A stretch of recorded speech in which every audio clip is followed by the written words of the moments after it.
Good morning students. Today we are going to study about uses of multiple reflection of sound. Okay.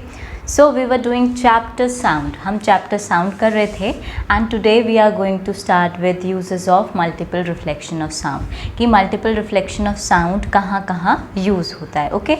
Now let us take first example. अगर हम बात करते हैं मेगाफोन्स और horn की, तो इनकी जो साउंड होती है पर्टिकुलर डायरेक्शन में ट्रैवल करती है.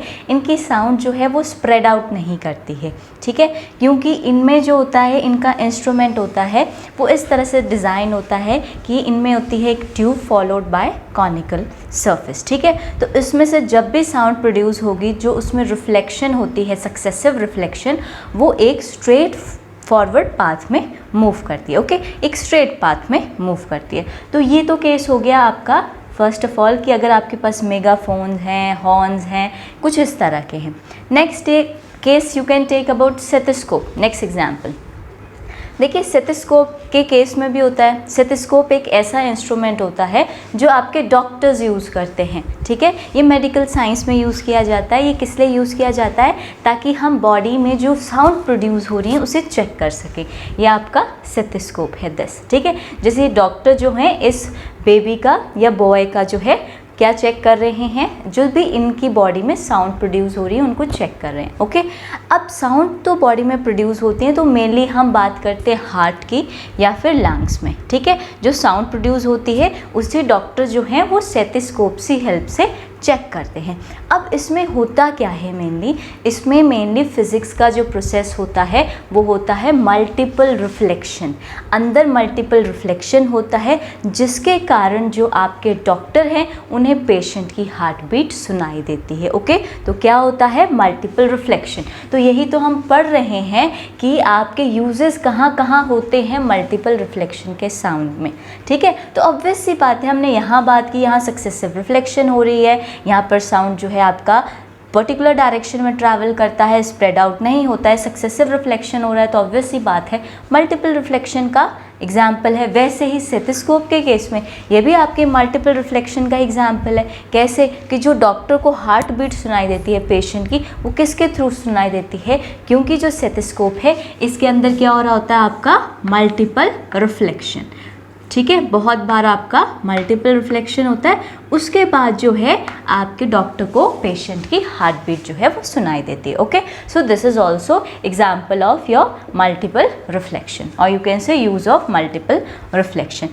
Now let us take next example, that is जो आपका हॉल होता है, सिनेमा हॉल कह लीजिए या फिर हम कह लीजिए आपका कॉन्फ्रेंस हॉल होता है, उसकी जो सीलिंग होती है वो कर्व्ड बनाई होती है. Curve ceiling of conference hall. वो कर्व क्यों बनाई जाती है सिनेमा हॉल्स की सीलिंग या कॉन्फ्रेंस हॉल की सीलिंग? ताकि जब रिफ्लेक्शन हो तो वो हर कोने में पहुंच सके, ठीक है. जो साउंड है वो हर कोने में पहुंच सके, हॉल के हर जो वहाँ पर ऑडियंसेस बैठी हैं उन सबको इक्वली सुनाई दे. Okay, where as if we talk about sound board, तो कई बार जो आपके बहुत बड़े बड़े हॉल्स होते हैं उसमें स्टेज के पीछे जो है आपका साउंड बोर्ड लगा होता है. साउंड बोर्ड इसीलिए लगा होता है ताकि जो भी साउंड प्रोड्यूस होती है वो साउंड प्रोड्यूस होने के बाद जब वो साउंड वेव साउंड बोर्ड के ऊपर पड़ती है तो उसके बाद जो साउंड निकले वो आपकी इवनली ट्रैवल हो पूरे के पूरे हॉल में, ठीक है. तो इसीलिए वहाँ पर क्या लगाए जाते हैं? साउंड बोर्ड लगाए जाते हैं, ठीक है.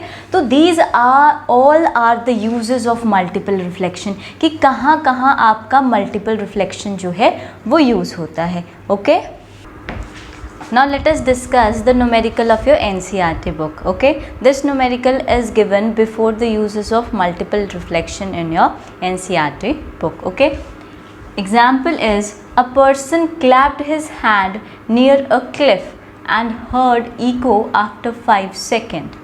What is the distance of the cliff from the person if the speed of the sound v is taken as 346 metre per second. Okay, जो प्रीवियस वीडियो की थी हमने प्रीवियस लेक्चर में, उसमें जो हमने आपका इको किया था और उसमें जो हमने डिस्टेंस निकालने का तरीका बताया था उस वे को हम यहाँ पर इम्प्लीमेंट करेंगे. ओके, तो क्या गिवन है कि एक पर्सन जो है वो अपने हैंड्स को क्या करता है? क्लैप करता है क्लिफ के पास, ठीक है। अगर वो क्लिफ के पास अपने हैंड को क्लैप करता है तो उसको उसकी इको सुनाई देती है कितने टाइम पीरियड के बाद, 5 सेकेंड के बाद। ओके, तो टाइम भी गिवन है।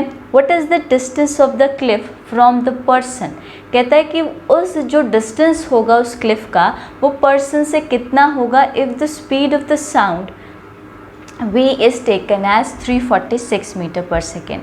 अगर जो स्पीड है वो आपके पास कितनी है, 346 metre per second. Okay, now let us start. Okay, अब आपको एक तो गिवन है टाइम और एक गिवन है आपको स्पीड ऑफ साउंड। ओके, तो let us write first speed of sound, speed of sound that is given 346 metre second inverse. Okay, next is given time. Time कितना गिवन है, time taken to hear the echo, time taken to hear the echo, कितना time लग रहा है, time is taking that is 5 second. Okay, तो formula क्या कहता है हमारा, डिस्टेंस कितना हो जाएगा, we have to calculate distance of the cliff from the person. सबसे पहले we will calculate distance, total distance. Okay, this is the total distance, total distance that is equal to speed into your time. Okay, तो speed तो हमें given है, speed कितने given है, 346 metre per second and time is given 5 second. अब दोनों ही SI unit में है तो कन्वर्जन की ज़रूरत नहीं है, डायरेक्ट पुट कीजिए 346 metre second inverse multiply by 5 second. Okay, तो यहाँ से कितना आ जाएगा, if you will multiply 346 into 5, 346 into 5, 5 6 are 30, 3, 23, 15, 16, 17. You will get 1730 metre. Okay, तो जो टोटल डिस्टेंस आपका आ गया that is 1730 metres. Okay, but you have to calculate the distance of cliff from the person. ठीक है, ये तो आपका डबल डिस्टेंस आया है। ठीक है, तो इसका क्या करना पड़ेगा हमें, हाफ। तो अगर हम इसको 2 से डिवाइड कर देते हैं तो हमें क्या पता चल जाएगा, distance of the cliff from the person. Okay, तो let us calculate the distance, क्योंकि टोटल डिस्टेंस जो होता है वो आपका डबल होता है, तो हमें सिर्फ और सिर्फ डिस्टेंस निकालना है, distance of the cliff from the person, from the person is, that is 1730 meters divided by 2. Okay, if you will divide this by 2 you will get 2 ones are 2, 2 8s are 16, 1 carry, 2 6s are 12, 1 carry, 2 5s are, so you will get 865 meters. Okay, तो your answer is 865 metres. जो distance है किस किस के बीच में, Cliff के बीच में, from the person, the distance of the cliff from the person कितना है, 865 मीटर्स। ओके, तो in this way you will do this type of question. ये जो आता है ये हमारा टोटल डिस्टेंस होता है और हमें सिर्फ और सिर्फ जो अगर डिस्टेंस निकालना है क्लिफ और पर्सन के बीच में तो हमारा क्या हो जाएगा, उसको हम किससे डिवाइड कर देंगे, 2 के साथ। Okay, now the next topic is range of hearing. Okay, हमारे जो सुनने की रेंज कितनी होती है, हम किस रेंज तक जो है वो सुन सकते हैं। ओके, तो सबसे पहले the audible range of sound for human being extend from 20 hertz to 20 kilo hertz. ठीक है, जो ऑडिबल रेंज है मतलब जहाँ तक इंसान सुन सकता है वो कौन सी रेंज है, देखिए लोएस्ट पॉइंट जो है, लोएस्ट जो दे रखा है वो आपको 20 हर्ट्ज दे रखा है और मैक्सिमम जो है वो 20,000 हर्ट्ज है। ठीक है, तो ये आपका MCQ क्वेश्चन में भी पूछा जा सकता है कि जो ऑडिबल रेंज होती है साउंड की ह्यूमन बीइंग के लिए वो कहाँ से कहाँ होती है, तो 20 हर्ट्ज से लेके 20,000 हर्ट्ज तक होती है। Okay, next is children under the age of 5। देखिए जो बच्चे आपके कितने एज से नीचे हों, 5 एज से नीचे हों, और कुछ एनिमल जैसे कि डॉग हैं वो कहाँ तक हेयर कर सकते हैं, वो आपका और ज़्यादा फ्रीक्वेंसी यानी 25 किलोहर्ट्ज़ तक हेयर कर सकते हैं। ठीक है, तो यहाँ पर जो रेंज थी वो सिंपल आपकी 20 हर्ट्ज़ टू 20 किलोहर्ट्ज़ थी। ठीक है, 20 किलोहर्ट्ज़ कह लीजिए या फिर आप कह लीजिए 20,000 हर्ट्ज़। तो वहीं अगर हम बात करते हैं छोटे बच्चों की जिनकी एज जो है 5 ईयर्स से कम है, और कुछ एनिमल जैसे कि आपके डॉग्स हो गए, वो आपके कहाँ तक हेयर कर सकते हैं, वो आपके 25 किलोहर्ट्ज़ तक हेयर कर सकते हैं। Okay, now the next point is sound of frequency below 20 hertz. देखिए ये तो हम जिस रेंज में हम सुन सकते हैं, ठीक है, लेकिन अगर इससे कम रेंज है जैसे 20 किलोहर्ट्ज़ से नीचे हैं, तो ऐसी फ्रीक्वेंसीज़ को हम क्या कहते हैं, ऐसी फ्रीक्वेंसीज़ को कहा जाता है इंटरसोनिक साउंड या फिर infrasound. Okay, remember this can also be asked in MCQ exam कि the frequency sound of frequency below 20 kilohertz is known as, तो उसके क्या कहते हैं हम, इंट्रासोनिक साउंड। ओके, या फिर इंट्रासाउंड। ओके, तो you should remember these important points. Next point is rhinoceros communicate using infrasound of frequency as low as 5 kilohertz। जो आपके राइनासोर्स होते हैं वो जो कम्युनिकेट करते हैं वो किस फ्रीक्वेंसी रेंज में करते हैं, वो आपकी एज लो एज 5 किलोहर्ट्ज़ होती है। Okay, next point is whale and elephant produces sound in infrasound range. तो देख लीजिए ये सारे के सारे आपके हो गए राइनासोर्स, एलिफेंट्स, व्हेल्स, ये सारे के सारे जो है साउंड वो किस रेंज में प्रोड्यूस करते हैं, वो इंफ्रासाउंड रेंज में। मीन्स कि जो आपकी फ्रीक्वेंसीज 20 हर्ट्ज़ से नीचे की फ्रीक्वेंसीज़ हैं।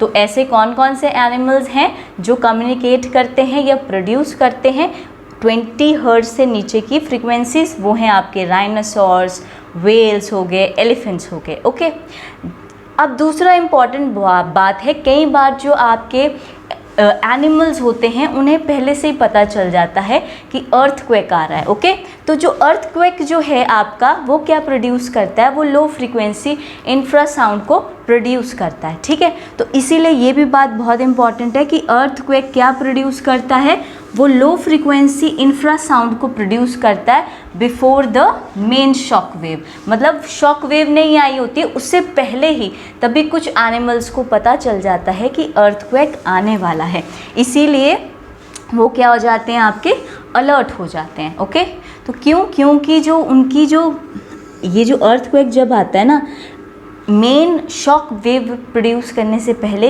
ये आपकी लो फ्रीक्वेंसी की इंफ्रासाउंड प्रोड्यूस करता है। ऑब्वियस सी बात है, हमने पढ़ लिया है इंफ्रासाउंड जो है वो 20 हर्ट्ज़ से नीचे की आवाज़ प्रोड्यूस करेगा। तो अब इतना फ्रीक्वेंसी की आवाज़ तो हमारे ईयर तो हेयर नहीं कर सकते हैं, तो ऑब्वियस सी बात है हम तो हेयर नहीं कर पाएंगे। तो ऐसी जो साउंड है, कुछ एनिमल्स जो आपके 20 किलो हर्ट्ज़ से नीचे जो है फ्रीक्वेंसी साउंड को सुन सकते हैं, वो सुन लेंगे और वो एकदम अलर्ट हो जाएंगे कि अर्थक्वेक आने वाले हैं। बट हम क्यों नहीं अलर्ट हो पाते, क्योंकि हमें सिर्फ और सिर्फ 20 हर्ट्ज़ से लेके 20,000 हर्ट्ज़ तक ही आवाज़ जो है वो ऑडिबल होती है, यही हमारी रेंज होती है। Okay, so that is Y कि जो अर्थक्वेक आता है तो अर्थक्वेक की जो साउंड है, जब वो लो फ्रीक्वेंसी की इंफ्रासाउंड प्रोड्यूस करते हैं, वो हमें सुनाई नहीं देती है, बट कुछ एनिमल को सुनाई देती है। That is why they become alert before the earthquake. Next, frequency higher than 20 kilo hertz are called ultrasonic sound. देखिए जो 20 से नीचे है उसे हम कहते हैं इंफ्रासोनिक साउंड, और जो आपकी 20 किलो हर्ट्ज़ से नीचे है, ये 20 हर्ट्ज़ से नीचे थी, और ये 20 किलो हर्ट्ज़ से ऊपर की साउंड है, हायर है, ठीक है, हायर फ्रीक्वेंसी की रेंज है, तो इसे हम अल्ट्रासोनिक साउंड कहते हैं या फिर अल्ट्रासाउंड कहते हैं। Important point, this can be asked in the exam कि ऐसी कौन सी फ्रीक्वेंसी रेंज है जिसमें प्रोड्यूस होती है आपकी अल्ट्रासाउंड और अल्ट्रासोनिक वेव्स। Ultrasonic sound. तो ऐसी कौन सी रेंज है, frequency higher than 20 kilohertz, okay. और ये कौन प्रोड्यूस करता है, जैसे कि होगी आपकी डॉल्फिन, बैट्स एट्सेट्रा, ये प्रोड्यूस क्या करती हैं आपकी 20 किलोहर्ट्ज़ से ऊपर की साउंड, ओके। तो यहाँ पर एक बात जो हमने ध्यान रखनी वो ये है कि 20 हर्ट्ज़ से लेके टू 20 किलोहर्ट्ज़ जो है ये ऑडिबल ह्यूमन वॉइस है, ठीक है। ये ऑडिबल फ्रीक्वेंसी है जो ह्यूमन को सुनाई देती है, ऑडिबल फ्रीक्वेंसी रेंज, ठीक है, ये हमें सुनाई देती है 20 हर्ट्ज़ से लेके 20 किलोहर्ट्ज़ तक, ठीक है। और जो बिलो 20 है, बिलो 20 हर्ट्ज़, तो उसे हम क्या कहते हैं, उसे हम कहते हैं इंफ्रासोनिक साउंड, ओके। तो 20 हर्ट्ज़ से बिलो क्या होती हैं आपकी इंफ्रासोनिक, ओके। ये आपने ध्यान रखना है, इंफ्रासोनिक भी कह सकते हैं इसे, या फिर इंफ्रासाउंड भी कह सकते हैं, इंफ्रासाउंड, ओके। और हायर देन 20 किलोहर्ट्ज़, जो हायर होती हैं आपकी 20 किलोहर्ट्ज़ से, उन्हें हम क्या कह सकते हैं, we call them as ultrasound, ultrasound. तो उन्हें हम क्या कहते हैं, आपका अल्ट्रासाउंड, ओके। और you can say ultrasonic sound और ultrasonic sound, okay. So these are some important points, you should know these points, okay. So that is all about for today. If you are having any doubt anywhere, leave the comment below and do like and subscribe our channel. Thank you so much.